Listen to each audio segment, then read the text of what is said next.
मैं बुरी हूँ तो आप मुझे फॉलो क्यों करते हो? I am doing something good, इसलिए तो मुझे फॉलो कर रहे हो ना। तो I am not expecting to anybody कि मुझे कोई अप्रिशिएट करे या मेरी कोई तारीफ़ करे। लेकिन अगर आप मुझे फॉलो कर रहे हो लेकिन फिर बाद में दूसरी जगह बाहर जाके ये क्यों बोलते हो कि ये तो ऐसी ये, बट ये मैं इसलिए बोल रही हूँ क्योंकि मुझे पता है ये वीडियो वो भी देखता है। मेरे बहुत सारे वीडियोस है ना वहाँ तक भी पहुँचते हैं। मतलब आप फ्रेंड्स हो ही नहीं यार, go to bloody hell. Good morning guys, once again welcome back to my new blog. तो यहाँ पर मैं मॉर्निंग वॉक करने के लिए आ चुकी हूँ। हमारे पास में ही एक बहुत ही बड़ा ग्राउंड है स्पोर्ट्स का, तो वहाँ पर मैं वॉक करने के लिए आ गई क्योंकि कल ही मैंने रिपोर्ट निकाली और मुझे आज जोश आ गया कि नहीं, मुझे मेरी रिपोर्ट परफेक्ट करनी है। तो यहाँ पर एक्चुअली मेरे रिपोर्ट में मेरा LDL थोड़ा सा बड़ा आया, जो विच इज़ 112 है, और जो HDL है वो बहुत ही कम है, 34 है, जो कि 45 होना चाहिए था। तो एक्चुअली में कैसा है कि LDL अपने आप HDL में कन्वर्ट तब होता है जब आप वॉक करते हैं। मॉर्निंग वॉक करने से आपका जो LDL है वो HDL में कन्वर्ट हो जाता है, अपने आप वो ले लेते हैं, कोलेस्ट्रॉल ट्रांसफ़र हो जाता है। तो इसके लिए कोई ऑप्शन नहीं है गाइस, सो वॉक करो और अपने आप को फिट रखो। सो यहाँ पर मैं ग्राउंड में पहुँच चुकी हूँ और वहाँ पर मैंने वॉकिंग करके फिर मैं घर की तरफ आ गई हूँ। घर पर पहुँच चुकी हूँ मैं यहाँ पर, और घर पर आने के बाद मैं यहाँ पर नहा वहा के तैयार हो चुकी हूँ। ये पूरे हमारे यहाँ पर जितना भी बागड़ है ना, उसमें बहुत फेमस है ये मोदैया। ये तो और पीला था, ये तो फ्रीज में रख के थोड़ा सा आपको ऐसा लग रहा होगा, अला एक नंबर सुपर, मतलब इतना फेमस है मोदैया ना ये लड्डू, इसका कोई लिमिट नहीं है। एंड आई लव इट, मेरे पूरे मतलब ससुराल में लोगों को पसंद है। तो ये हम लोग लाए हैं इस बार, हर बार लाते हैं बट इस बार मैंने मेरे लिए भी लिया है। नो डाइटिंग नथिंग, खाओ पियो मौज करो यार, ठीक है। कोई कुछ लेके नहीं जाने वाले ऊपर।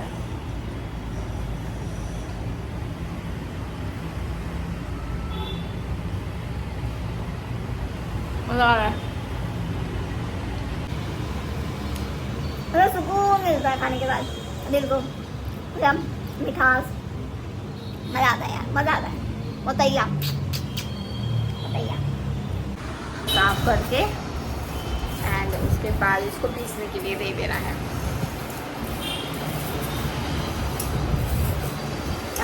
वहाँ यहाँ करके मैं बहुत थक चुकी हूँ, बहुत ज़्यादा थक चुकी हूँ, बट क्या बोलूँ मेरे दिल का हाल। हाँ तो गाइस, मेरी बात वही अधूरी रह गई थी कि मैं बात कर रही थी एक जिन के बारे में, जिनको मैं बहुत अच्छे से पहचानती हूँ, मेरी सर्कल में थी, मेरी ग्रुप में थी। तो मैं बता रही थी, मैं बात कर रही थी कि मैं फ्रेंड्स लोगों को, मेरी लाइफ में बहुत कम फ्रेंड्स हैं जिनको मैं अपना फ्रेंड्स बनाती हूँ, और ज़्यादातर मैं हमेशा दूरी रखती हूँ। जितना मतलब है उतनी बात करती हूँ, एक आध दो चुने, 2-4 जन हैं, उन्हीं से ही मेरी बातचीत होती है, दैट्स इट। वो भी हालचाल पूछ लिया इसके लिए, क्योंकि बुरा मान जाते हैं ना अगर नहीं हम बात करेंगे तो भी बोलेंगे भाव खाती है। तो अभी भी मैं उनसे बात करती हूँ, लेकिन कुछ हैं जिनको मैंने मतलब छोड़ दिया। तो मैं आपको ये बता रही थी कि ऐसे फ्रेंड्स लोग में भी है ना, बहुत लोग होते हैं आपकी लाइफ में ना निगेटिविटी देने वाले रहते हैं, कि मतलब बात ही बात में आपसे आपके मन की बात निकाल लेंगे, आपके बारे में जान लेंगे, और उसको फिर अपने हिसाब से जो उन्हें अच्छा लगता है, अगर वो आपके बारे में बुरा बोलने के मूड में है तो वो उसको अपनी तरीके से मैनिपुलेट करके और फिर लोगों तक वो अपनी बात पहुंचाते हैं, जिससे आपके ऊपर लोग उंगली उठाते हैं किसी भी तरीके से। अब फॉर एग्ज़ाम्पल नहीं, ये बात थी हुई कि अभी मैं घर पे जो भी कपड़े पहनती हूँ या जिस तरीके से रहती हूँ, तो मेरे हस्बैंड मुझे जो ला कर देते हैं मैं वही पहनती हूँ। राइट, समटाइम मैं जीन्स पहनती हूँ, मैं टॉप पहनती हूँ, मैं शॉर्ट्स पहनती हूँ, तो मैं गाउन्स पहनती हूँ। तो ये एक्चुअली अब तो बहुत कॉमन है, बट कुछ लोग होते हैं ना कंजर्वेटिव थॉट्स नहीं, मतलब खुद को पहनने नहीं मिल रहा है किसी भी वजह से, तो उन्हें बुरा लग गया उस चीज़ को लेकर। इनफैक्ट बताऊँ कि मतलब अगर मैं बुरी हूँ तो आप मुझे फॉलो क्यों करते हो? मेरे जैसा बनना क्यों, मेरी जैसी मेरी सारी चीज़ों को क्यों कॉपी करते हो, फॉलो करते हो?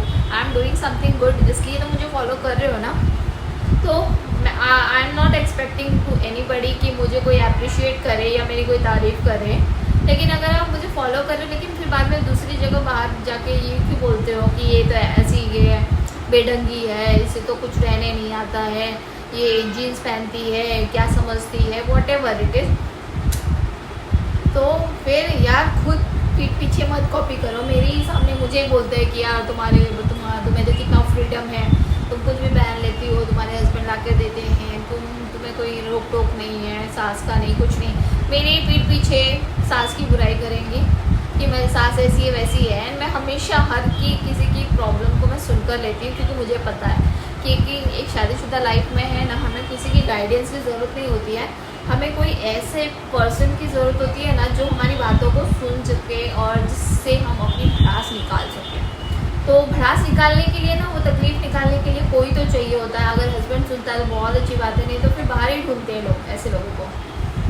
तो ठीक है, मैं उसकी बातों को सुनती थी, समझती थी, और ठीक है क्योंकि मुझे पता है कि ऐसा फेस करती हैं लड़कियाँ, और सही में फेस करती हैं, तो इसलिए मैं सुनकर लेती थी। लेकिन पीछे अगर ये बोलो कि अरे ये इनको तो परिवार से कोई मतलब ही नहीं है, ये तो परिवार वाले ही नहीं है, इनको तो कोई अकेले ही रहना है, अकेले ही इनको मज़ा आता है, मतलब ये आप दुनिया में दिखा रहे हो कि मतलब मेरे ऊपर उंगली उठा रहे हो कि मुझे मतलब मैं ऐसी टाइप की लड़की हूँ कि मुझे अकेले ही रहने में इंजॉय लगता है, मतलब मैं पसंद करती हूँ ये वो। अरे यार मेरे हस्बैंड को तकलीफ़ नहीं है, मेरे हस्बैंड को तकलीफ़ होती है तो पीछे चौकीदारी बिठा देता। उन्हें पता है दिन भर हमारी बात है ना, 24 घंटे में है ना, सिर्फ 12 घंटे हम लोग सोते रहते हैं, लेकिन उसमें से 5-6 घंटे तो हमारी सिर्फ फ़ोन पे बात होती है। अगर ऑफिस में भी जाते हैं ना तो हमारी बात ही होती रहती है। मेरे हस्बैंड को और मुझे बहुत अच्छे से पता है कि हम लोग किस तरीके के लोग हैं, और एक दूसरे के लिए हमारा कितना बोलते हैं ना, हमारी कैसी बाउंडिंग है, ये हम ही जानते हैं, किसी को हमें बताने की ज़रूरत नहीं है। बट ये मैं इसलिए बोल रही हूँ क्योंकि मुझे पता है ये वीडियो वो भी देखता है, मेरे बहुत सारे वीडियोज़ है ना वहाँ तक भी पहुँचते हैं। तो ये मैंने उस समय तो नहीं बोला था, मैं अपने काम में वो थी, एंगेज थी, और मुझे सही में मुझे इस पर बोलना ही फालतू लग रहा था। लेकिन आज जब भी बात आई तो ऐसे बहुत लोगों की बात आती है ना, तो सडनली माइंड में आ गया, तो मैंने आज ये बात निकाली कि ज़रूरी नहीं है कि आपके फ्रेंड्स बहुत हो, और हो तो बहुत अच्छे ही हो, ज़रूरी नहीं है कि फ्रेंडशिप रहे ही तो ही ज़िंदगी अच्छी चलती है। नहीं गाइस, अपने हस्बैंड के साथ, अपने घर वालों के साथ, उनके साथ टाइम स्पेंड करो। तो मैं बात कर रही थी, मेरा फ़ोन कर गया था। हाँ, तो मैं बात कर रही थी कि फ्रेंड्स होने चाहिए ना गाइस, तो ऐसे होने चाहिए ना कि कुछ भी हो जाए, कहीं पर भी अगर वो खड़े भी है ना, तो अगर कोई आपकी बुराई भी कर रहा है ना, तो उस समय है ना उनको सीधा उंगली दिखाकर उनको सही करने की बोलते हैं ना, उनकी बातों को सही करने की कोशिश करें। जो आपकी खराबी में जो भी हो रही है, बन रही है, उसको सही करें, ना कि है ना अपने खुद से ही उस बात को तोड़ फोड़ के अपने हिसाब से उस चीज़ को मैनिपुलेट करके और सामने वाले का इमेज खराब करें। मतलब आप फ्रेंड्स हो ही नहीं यार, गो टू ब्लडी हेल्प। मेरे से फ़ोन पे बात करके आप मेरी बातें निकालोगे और उसके बाद कहीं जाके सान के बैठ दोगे, मतलब वो इमेज ख़राब करोगे, तो मेरे पास इतना फालतू टाइम ही नहीं है कि मैं ऐसे लोगों को एंटरटेन करूं। आप अपने रास्ते, हम अपने रास्ते, बहुत सही है। ये सब फालतूगिरी है ना, बोलते ना, ऐसे लोगों के लिए ठीक है, उनकी लाइफ में वैसे ही होता है, जो दूसरों के साथ जैसा करते हैं ना उनके साथ वैसा ही होता है, तो उनको उनके हालत पे छोड़ देना चाहिए। बट मैं तो इतने ही बोलूँगी कि फ्रेंडशिप मत करो। अपने घर वाले, अपने माँ बाप, अपनी बहन, अपने घर वाले हैं ना, वो सही होते हैं। या फिर कोई ऐसा फ्रेंड है ना अगर कि जो मतलब बदनामी तो नहीं करे आपके बारे में, किसी और को नहीं जाके बताए आपकी पर्सनल चीज़ों को। हालांकि ऐसी औरतें बहुत कम होती हैं, लेडीज़ लोगों के पेट में बात बसती नहीं है, प्रॉब्लम यही है। तो कहीं ना कहीं मुझे ऐसा लगता है कि ज़्यादा डिस्क्लोज़ नहीं होना चाहिए। ठीक है, मतलब भर का डिस्क्लोज़ हो जिस पे आप भरोसा कर सकते हैं, क्योंकि कोई तो चाहिए होता है शेयर करने के लिए। प्रॉब्लम यही है, घर वाले अगर अच्छे होते या फिर ससुराल में किसी को प्रॉब्लम नहीं होती तो कोई क्यों ही शेयर करता। वो तो ठीक है, वो तो शेयर करने के लिए कोई तो चाहिए, लेकिन हमेशा चूज़ करो, ऐसे लोगों को चूज़ करो जो सीरियसली फ्रेंड्स बनने के लायक हो। ठीक है, तो नेगेटिविटी को हमेशा लाइफ से बाहर करो, मत एंटरटेन करो ऐसे लोगों को, यू उनको निकाल देना चाहिए। तो बस ये यहाँ पर ही मैं अपनी बात को फिनिश करूँगी गाइस। तो ये ब्लॉग काफ़ी बड़ा हो जाएगा, अभी मैं फिनिश करती हूँ इस ब्लॉग को यहीं पर। तो नेक्स्ट ब्लॉग तक के लिए tata, good night, bye bye guys. और प्लीज़ मेरी बातों आपको सही लग रही है ना, सच्ची लग रही है ना, तो please guys don't forget to subscribe my channel and like my video.